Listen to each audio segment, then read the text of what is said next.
आप देख रहे हैं पब्लिक लाइव। आइए हम आपको सीधे उत्तराखंड लेकर चलते हैं, जहां हमारे संवाददाता ने किसानों की समस्याओं को लेकर किसान नेता सुखवंत सिंह भुल्लर से बातचीत की। देखिए उन्होंने क्या कुछ कहा। नमस्कार, मैं गुरदीप, आप देख रहे हैं पब्लिक लाइव। आज हम पहुंचे हुए हैं ग्राम सभा दाहड़ा में। देवभूमि उत्तराखंड के अंदर पड़ता है, विधानसभा क्षेत्र सितारगंज पड़ता है। जैसा कि बहुत समय से किसानों को लेके हमेशा चर्चा होती रही है, अगर वाटर लेवल नीचे चला जाता है तो बहुत सारी चर्चाएं होती हैं कि समरसीवर लगाने की वजह से, चैनी धान लगाने की वजह से वाटर लेवल नीचे चला जाता है। किसानों की क्या समस्याएं, किसान चैनी धान लगाते हैं, समरसीवरों से जो पानी है खेतों को दिया जाता है, आखिर कहाँ पेच फंसता है और सच क्या है। आज इन सारे सवालों के जवाब देने के लिए हमारे साथ जुड़ चुके हैं सुखवंत सिंह भुल्लर जी। किसानों के मामले में देखा जाए तो हर क्षेत्र में बढ़ चढ़ के हिस्सा लेते हैं, वो किसान आंदोलन हो या आम लोगों की समस्याएं हो। एक जागरूक बुद्धिजीवी व्यक्तिगत वाले सुखवंत सिंह भुल्लर जी हमारे साथ हैं, जो किसानों के साथ हमेशा खड़े रहते हैं और बहुत बुद्धिजीवी हैं, किसानों की बहुत बारीकी से परख भी रखते हैं। और मैं समझता हूँ कि आज आप पब्लिक लाइव पे हर सवाल का जवाब भी देंगे, जो बहुत सारे जवाब ऐसे भी हैं जो आम लोग नहीं जानते। तो आज हम किसानों के बारे में चर्चा करेंगे सुखवंत सिंह भुल्लर जी के साथ। सुखवंत सिंह भुल्लर जी, सबसे पहले पब्लिक लाइव में आपका स्वागत है। स्वागत, आपका भी स्वागत ग्राम सभा दड़ा में। गुरदीप सिंह जी, आप पब्लिक लाइव के माध्यम से, जैसा मैं देखता हूँ, कई विधानसभा क्षेत्र में दूर दराज गाँव में जन समस्याओं को लेकर के आप हमेशा सरकार को और यहाँ के जनप्रतिनिधियों को आगाह करते रहते हैं। पिछले दिनों मैंने देखा बाढ़ की समस्या आपने दिखाई, जगह जगह पानी का उठाव था, और भी अनेकों समस्याओं पे आप बोलते हैं। जाम की समस्या आप दिखा रहे थे, कल परसों सितारगंज में जाम चल रहा है। बहुत बहुत आपका धन्यवाद।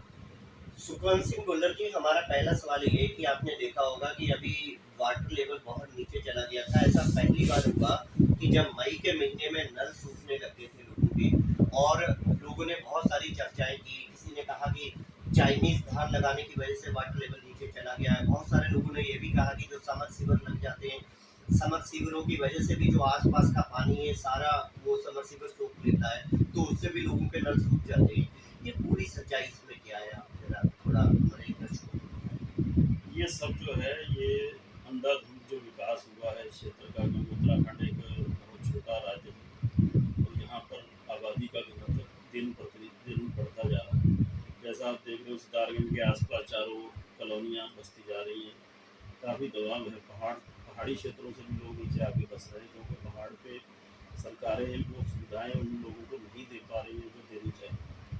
तो इस वजह से जो नाले हैं उसका अतिक्रमण, जैसे किसानों ने भी पहले लालचवश अपनी भूमि के साथ जो नाले थे वो बंद कर दिए। और सरकार को भी चाहिए कि जहाँ भी ये जो नई आबादी बसती है उसके आसपास चौड़े नाले बना करके और उसका प्रॉपर जो है प्रबंधन, वाटर प्रबंधन, क्योंकि बरसातें हर साल होती है, बरसात होती है, लेकिन उसका जो पानी है वो यहाँ से बाढ़ के रूप में हमारी फसलों को बहा करके और खेती की भूमि को नष्ट करके आगे चला जाता है यूपी में। हम उनको प्रॉपर रोक नहीं पाते, जबकि दुर्भाग्यपूर्ण ये है कि 7 डैम है इस पूरे उधमसिंह नगर जिले में। तो आपने ये बिल्कुल आपके बगल में बैगू डैम है, इधर नानक सागर डैम है, लेकिन वो इतना, मैंने कई बार फेसबुक पे भी यही कहा था जनप्रतिनिधियों को कि इसका जो है आप खुदान क्यों नहीं करवाते, क्योंकि ये कम से कम ये 40 सालों से इसका खुदान नहीं हुआ।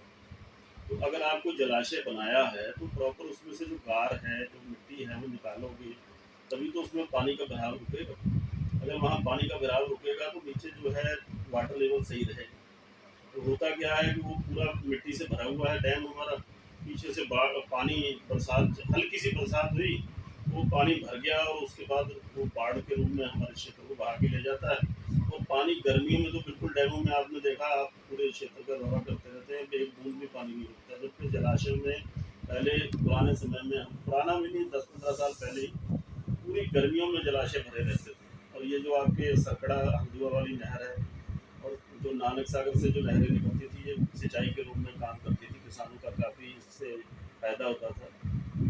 यही बात है कि हम प्रबंधन नहीं कर पाते। अच्छा, सुखवंत सिंह भुल्लर जी, एक बात और है कि जो सरकारें यहाँ पे आती हैं, वो कांग्रेस की सरकार हो या भारतीय जनता पार्टी की सरकार हो, और पिछले कई सालों से हम लोग देख रहे हैं कि किसानों की जो समस्याएं, पहले जैसे वाटर लेवल को लेके, फिर जब बारिश होती है तो वो बाढ़ का रूप ले लेती है, पानी निकासी के रास्ते नहीं होते, तो इन समस्याओं का समाधान आखिर सरकार क्यों नहीं कर पाती? कोई भी सरकार नहीं कर पाती, क्योंकि पहले कांग्रेस की सरकार थी तो उन्होंने भी किसानों की तरफ इतना ध्यान नहीं दिया था। आखिर कहाँ कमी रह जाती है जो सरकार इन मुद्दों पे काम नहीं करती, जिसकी परेशानी आम लोगों को भुगतनी पड़ती है? सरकार की मैं समझता हूँ इसमें गलती कम है और हम लोगों की ज़्यादा है। जो समाज सेवी और जो जनप्रतिनिधि लोग हैं, हम सही बात को उठा नहीं पाते सरकार तक। जनप्रतिनिधि जो बड़े जनप्रतिनिधि हैं, उनको इतना समय नहीं होता, तो हम लोग जो गांव में जो राजनीति कर रहे हैं या समाज सेवा का काम कर रहे हैं, जैसे ग्राम प्रधान बीडीसी, हम लोग एमएलए और एमपी से वो पूरी बात को बता नहीं पाते। जैसे ये आपको मैंने अभी बताया कि जलाशय वाली बात जो हमने उठाई थी, उसमें फेसबुक में मेरे काफ़ी सपोर्ट मिला मुझे।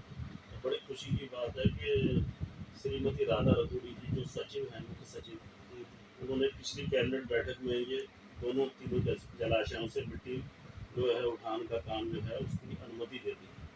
और उसका कितना फायदा मिलेगा आपको पता है कि ये जो अपने कॉलोनियों में जो रास्ते बनते हैं या नई रोडें बनती हैं, उसमें मिट्टी की ज़रूरत होती है। तो हम खेती वाली भूमि को जो है बेच देता है किसान लालचवश। अच्छी खेती वाली भूमि जो है वो उसमें से जब मिट्टी उठान होता है तो वो नीची हो जाती है, उसमें फसल नहीं होता। नहीं, अभी आपने ये कहा ना कि लोगों को जानकारी नहीं होती है, अगर हाँ लोग सही तरीके से अपनी बात को सरकार के सामने रखते हैं, लेकिन सरकार की तो एक जिम्मेदारी होती है, वहाँ पे जो कैबिनेट हाँ पूरा एक मंत्रिमंडल होता है, जी तो वहाँ के जो जनप्रतिनिधि होते हैं, उसमें विधायक हो गया, हमारे एमपी हो गए, तो ये लोग भी तो अपनी समस्याओं को सरकार के सामने रखेंगे, प्रदेश के मुखिया के सामने रखेंगे, तो उनका समाधान होगा। तो कहीं ना कहीं तो इसमें जिम्मेदारी सरकार की भी है ना। माननीय कैबिनेट मंत्री हमारे सौरभ वर्मा जी, पिछले दिनों हम यहाँ मलपुरी में एक बाईपास बन रहा है, तो उसमें यही समस्या थी। मेरे साथ जो मेरे ग्रामीण क्षेत्र के लोग थे, सब लोग गए थे, तो उनको हमने प्रॉपर बैठ करके बताया कि मंत्री जी इससे जो है ये रोड ऊंचा बनेगा, यहाँ से जो पुलियाँ हैं वो सारी बंद हो जाएंगी और हमारे खरान जल का भराव जो है सितार के साइड में इधर को बहुत ज़्यादा हो जाएगा और खेती की भूमि खराब हो जाएगी। तो उन्होंने तुरंत जो है उसके जो साइड इंजीनियर थे उनको मेरे सामने फ़ोन किया, तो उन्होंने कहा कि यहाँ आके सर्वे करो बकायदा और इस रोड को जितना हो सके कम से कम इसकी ऊंचाई रखो, जिससे किसानों को कोई परेशानी ना हो ट्रैक्टर ट्रॉली ले जाने में, और पानी की समस्या जो है, पानी जल भराव की समस्या भी ना हो। तो हम लोग इसमें गुरदीप जी जो लोकल जो अधिकारी है ना हमारे राजस्व विभाग, उनकी भी मैं कमी महसूस कर रहा हूँ। तो वो प्रॉपर जो है प्रबंधन, जल प्रबंधन के लिए काम नहीं कर पाते। जब बाढ़ आती है तो हम जेसीबी लेकर के चल पड़ते हैं कि वहाँ से नाला वो आगे से खोलना है और इधर को पानी निकालना है। उससे पहले तो हमें हर साल जो है वो मार्क होना चाहिए, उस नक्शे पे मार्क हो कि कहाँ पे पानी पिछले साल भरा था और उसकी क्या समस्या थी, कहाँ नाली की ज़रूरत है, कहाँ हमें पुलिया की ज़रूरत है। ये सारी समस्याएं हैं। बाकी किसानों का इसमें कोई रोल ज़्यादा नहीं है। किसानों को तो ये चैनी वाली बात को अपनी जो है दोनों फसलों का, गेहूं और धान का रेट सही मिल जाए। जैसे हम लोग एमएसपी की बात करते रहते हैं, तो उसको चैनी लगाने की जरूरत नहीं है। नहीं, किसान के सामने जो सबसे बड़ी समस्या ये है कि जो किसान का जो फसल का रेट होता है, हाँ जी, वो कच्ची फसलें हो या हाँ पक्की फसलें हो, बिल्कुल। कुछ जैसे गेहूं है, धान है, गन्ना है, उससे तो एक किसान को उम्मीद है कि हमें ये रेट मिल जाएगा। अब बहुत सारी फसलें ऐसी भी हैं, जैसे टमाटर है, मटर है, कच्ची फसलें हैं, तो वो मंडी में कई बार किसानों को एक ये समझ लो कि उसकी लागत भी वापस नहीं आती। तो सरकार इन चीज़ों के ऊपर कहीं ना कहीं आप क्या मानते हैं कि सरकार इन चीज़ों को बना नहीं पाती है, या किसानों और सरकार के बीच में संवाद नहीं बन पाता है, या कहीं ना कहीं कमी रह जाती है, जो तालमेल नहीं बन पाता, जिस वजह से किसान थोड़ा सा परेशान होता है? देखिए ये वजह यही है कि जो कच्ची फसलें हैं उसका फूड प्रोसेसिंग इकाइयाँ यहाँ पे हैं नहीं, बिल्कुल नॉर्मल। मैं आपको बता रहा हूँ, हिमाचल प्रदेश में बहुत सारी इकाइयाँ हैं, वहाँ टमाटर की चटनी बनती है और जो है आलू से चिप्स बनता है, आपको पता है। जो पंजाब में भी फैक्ट्रियाँ हैं, और इस क्षेत्र में सिर्कुल भी बना, लेकिन ये ऐसी फैक्ट्रियाँ, ऐसी प्रोसेसिंग वाली फैक्ट्रियाँ नहीं लगी। मक्का पिछले दिनों किसानों ने बोया, पौने पौने दामों में बेचना पड़ा क्योंकि रेट ही नहीं मिला। हम चाहते मक्के पे भी एमएसपी हो, क्योंकि मक्के से कई ऐसी चीज़ें बनती हैं, वो बहुत प्रोटीन वाली चीज़ है मक्का, इससे गुलगुली भी बनता है, यहाँ फैक्ट्री है उसको मंडीकरण जो है वो मंडी का जो सिस्टम है हमारा वो पूरा सही तरीके से काम नहीं कर पाता, इसीलिए किसानों को फसल का उचित मूल्य नहीं मिल पाता। अब उससे जो है आर्थिक समस्याओं में जो किसान भी गिर जाता है। तो वो चैनी जैसी फसलें जो है, चैनी धान कोई आसान काम नहीं है, इसमें बहुत ज़्यादा पानी खर्च होता है, बहुत ज़्यादा इसमें लागत लगती है। पहले इतनी सुविधाएं नहीं थी। अगर आज से 15-20 साल पहले बात करें तो किसानी भी अच्छी थी, लोग यहाँ पे किसान भी ज्यादा थे। अब जैसे जैसे संसाधन बढ़ रहे हैं वैसे फसलों को बीमारियां भी ज्यादा लग रही हैं और आमदनी भी कम हो रही है किसान की, और किसान बहुत सारे यहाँ से पलायन भी विदेशों में कर रहे हैं। तो ये तो कोई सही संकेत नहीं है। फिर जो तरक्की है वो कहाँ जा रही है आखिर? क्योंकि किसान पहले खुशहाल था या अब खुशहाल है? जैसे कि सरकार दावा करती है कि संसाधनों की कमी नहीं है, हमने किसानों को बहुत सारी ऐसी चीजें प्रोवाइड करवाई हैं जिससे किसानों की किसानी है वो आसान हो गई है, बहुत सारी ऐसी मशीनरी आ गई हैं जिससे मजदूरों की जरूरत नहीं पड़ती। तो आप एक सवाल ये बताएं कि जो किसानी पहले थी वो सही थी या अब जो मौजूदा है ये किसानी सही है? और अगर ये सही है तो फिर किसान इतना परेशान क्यों? किसानी पहले वाली से जब हम उर्वरक खादों पे कम निर्भर थे और जैविक खादों पे ज़्यादा थे। मैं खुद यहाँ किसानी कर चुका हूँ, मैं खेत में भी काम करता हूँ आज भी वर्क करने के लिए। तो पहले गोबर की खाद या ढांचा बोते थे, आपको पता होगा धान लगाने से पहले ढांचा बोते थे, ढांचे से हम उसको जुताई करके खाद बनाते थे। आज किसान लुट रहा है और विदेशी कंपनियों के घर खड़ रहे हैं। अगर मैं देखूँ तो पहले अगर प्रति एकड़ 5,000 रुपये 6,000 में हम उर्वरक से वो खेती हल्का उर्वरक और काफ़ी जैविक खाद डाल के कर लेते थे। अब इतनी बीमारियां और इतनी नई दवाइयां, आप देखिए सितारे में कितनी दवाइयों की दुकानें हैं। अगर 6,000 की डाया या यूरिया पड़ रही है उसमें खेत में, तो 20,000 की दूसरी दवाइयाँ कीटनाशक और दूसरी चीज़ें, वो हमारे स्वास्थ्य का भी नुकसान होता है। तो मैं तो कहता हूँ ये छोटा सा प्रदेश है, यहाँ पर जैविक खेती पर भी ये काम होना जरूरी है। तो माननीय मुख्यमंत्री जी हमारे बहुत समझदार हैं, सीएम धामी जी, मैं उनसे आग्रह करता हूँ कि जैविक खेती को बढ़ावा दें। कम से कम 3 एकड़, अगर किसी किसान के पास 10 एकड़ जमीन है तो उसमें 3 एकड़ में आप जैविक खेती कंपलसरी करना है। सुखवंत सिंह भुल्लर जी, एक बात और है कि जब भी किसान शहर में जाता है तो उसको जो जितनी भी पेस्टिसाइड की बीमारी लग रही है और वो उसे एक डिब्बा देते हैं, आप इसका छिड़काव करो। तो आपको नहीं लगता है कि अब एक कदम आगे बढ़ के काम करने की जरूरत है? गवर्नमेंट को भी, उनको भी ऐसी लैब बनानी चाहिए, ऐसे उसमें रिसर्च सेंटर बनाने चाहिए कि अगर कोई फसल में बीमारी लग रही है और वास्तव में क्या इसके लिए ये दवाई सही है या गलत है, या इसका छिड़काव होना चाहिए या नहीं होना चाहिए। क्योंकि कई बार बहुत ज़्यादा पेस्टिसाइड हम धानों पे, गेहूं पे छिड़काव करते हैं तो उसका असर सेहत पे भी पड़ता है, क्योंकि सारा जहर हम लोगों के अंदर जाता है, उससे बीमारियां भी लगती हैं। तो इसके लिए भी कुछ लैबें नहीं होनी चाहिए हर प्रदेश, हर जिले के अंदर, जहाँ पे किसानों की उन चीज़ों पर टेस्ट किया जाए कि बीमारी क्या है और इसमें ज़रूरत किस चीज़ की है, और किसानों को इससे जागरूक होने की जरूरत है। जी जी, सैम्पलिंग तो होती नहीं है। तो पंतनगर यूनिवर्सिटी सबसे बड़ी कृषि विश्वविद्यालय हमारे पास है, दुनिया का माना हुआ कृषि विश्वविद्यालय, दुनिया की मानी हुई लैब है यहाँ।